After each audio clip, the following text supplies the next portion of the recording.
You all have seen the video of the first tennis player in the world, Novak Djokovic, who wrote on a camera at Roland Garros, "Kosovo is the heart of Serbia, stop to violence." The polemic generated by this message has outstripped the tennis milieu.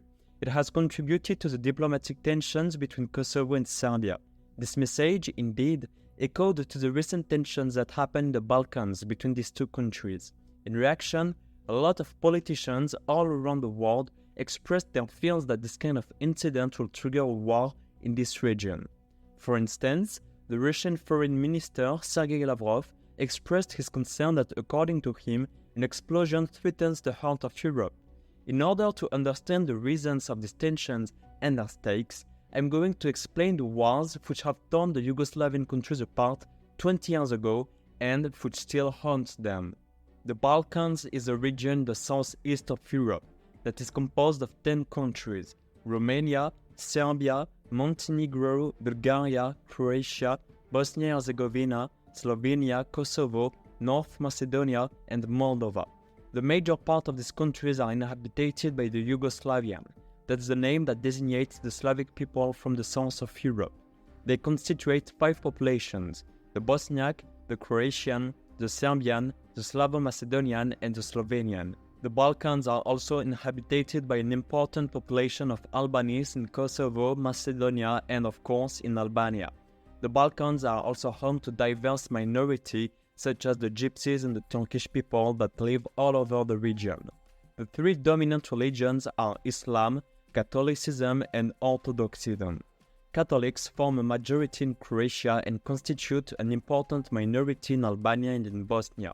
Islam is dominant in Albania, in Kosovo, and in Bosnia, and Islam is important but constitute a minority in North Macedonia.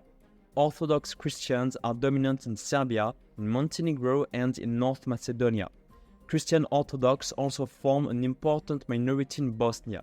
This cultural and religious mosaic is the fruit of the geographic position of the Balkans, which are at the crossroads of the civilisations. During almost a millenary, the Balkans were surrounded by the Catholic Empire to the west, by the Orthodox Russian Empire to the north, and by the Ottoman Empire to the east. These 3 empires fought each other to control this region, and each influenced. At the beginning of the 20th century, a willing to emancipate from the Ottoman and the Austrian-Hungarian imperial control arose in the Balkans, especially among the Yugoslavian populations. These people were inspired by the National Revolution of 1848 and by the development of the Pan-Slavism. This ideology had its own militants that took actions to free the Yugoslavian people. That's what motivated the assassination of the Austrian Archduke François Ferdinand in Sarajevo, the triggering factor of the First World War. The Archduke was killed by Gavrilo Princip, a Serbian nationalist that was a member of the Young Bosnian, a political party that was clearly in favor of the Pan-Slavism ideology. As we know, this war put an end to the Austrian-Hungarian Empire with the 1919 Saint-Germain-en-Laye Treaty. Thus, a Yugoslavian state was finally created the same year. It was composed of the Serbian, the Slovenian, and the Croatian kingdom. The state was led by the Serbian king, and it didn't please everyone. Since the early years of the Yugoslavian state, they were people that were fundamentally against the union of the Slavic people.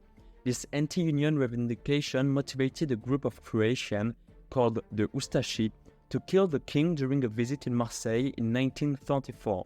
They even collaborated with Hitler and Mussolini during the Second World War to fight the Yugoslavian army. They are infamous because they have created concentration camps to exterminate the Serbians. After the war, Yugoslavia became communist and adopted a federalist system that recognized 6 republics: Bosnia-Herzegovina, Croatia, Serbia, Macedonia, Slovenia, and Montenegro. It also gave the status of autonomous province to Kosovo and Vojvodina. Yugoslavia was governed with an iron fist by the Marshal Tito, a man known because he was the chief of the communist resistance during the Second World War. He resumed his conception of Yugoslavia in one sentence: Yugoslavia has 6 republics, 5 nations, 4 languages, 3 religions, 2 alphabets, and 1 political party. During the Cold War, he didn't align Yugoslavia with the USSR, even if it was a communist state. That's why Stalin shut down any diplomatic relations with Yugoslavia in 1948. Tito made his country a leader among the pro-Third World. It's the name that was given to the country that were in majority Afro-Asian and that didn't want to participate to the dualist logic of the Cold War. As soon as Tito died in 1980, divisions took place in Yugoslavia. During the 80s, the revendications of the autonomist and independentist movement haven't ceased to develop all over Yugoslavia. These revendications were fed with the fail of the economic policy. In 1983, an austerity plan was set up to resolve the debt crisis generated by Tito.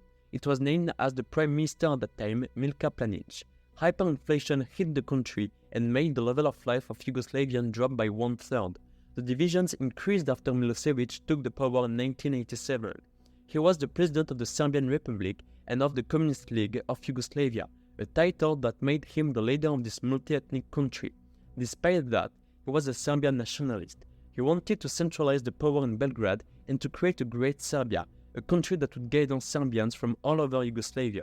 This ideology, promoted in the highest level of the Yugoslavian power, coupled with the economic crisis, encouraged the non-Serbian republics to claim their independence. During the early 90s, several referendums about the independence of the countries that formed Yugoslavia took place. The results were unanimous.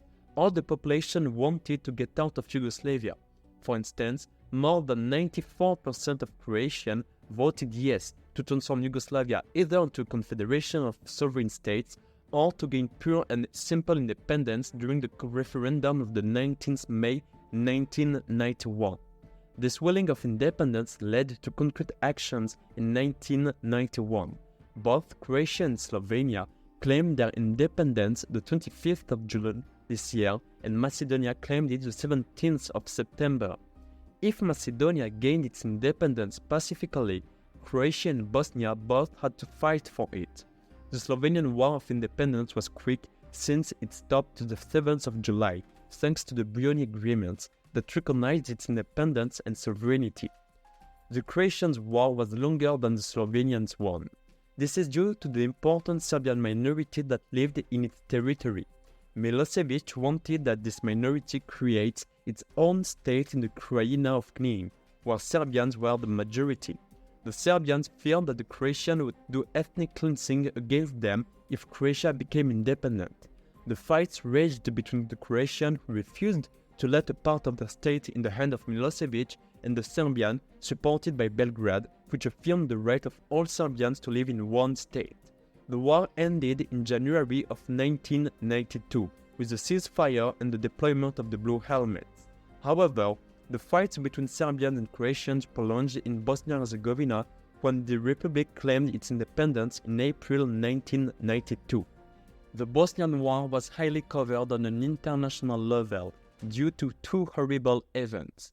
Firstly, there were the Sarajevo siege by the Serbian forces supported by the JNA, the Yugoslavian army.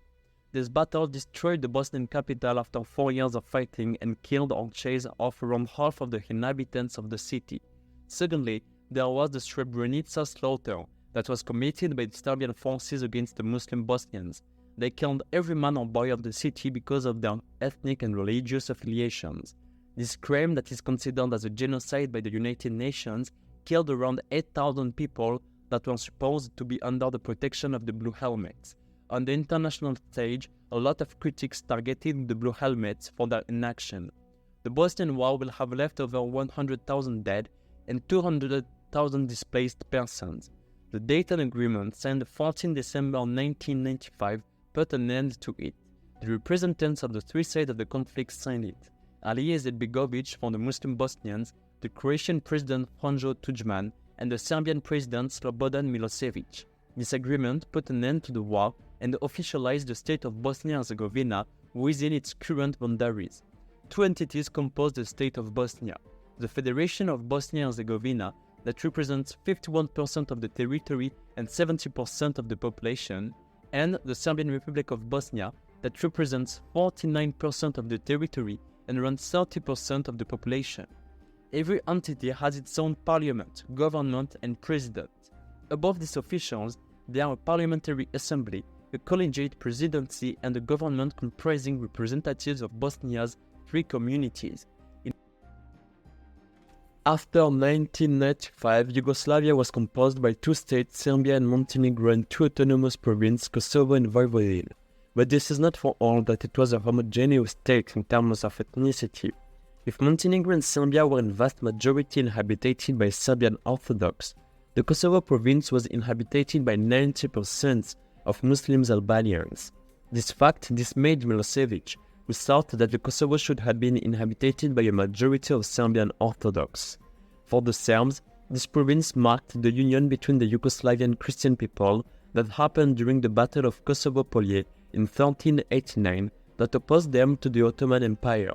Thus, Milosevic adopted several discriminatory measures against the Albanian population. For instance, in 1919, he adopted several amendments to reduce the autonomy of the Kosovo province.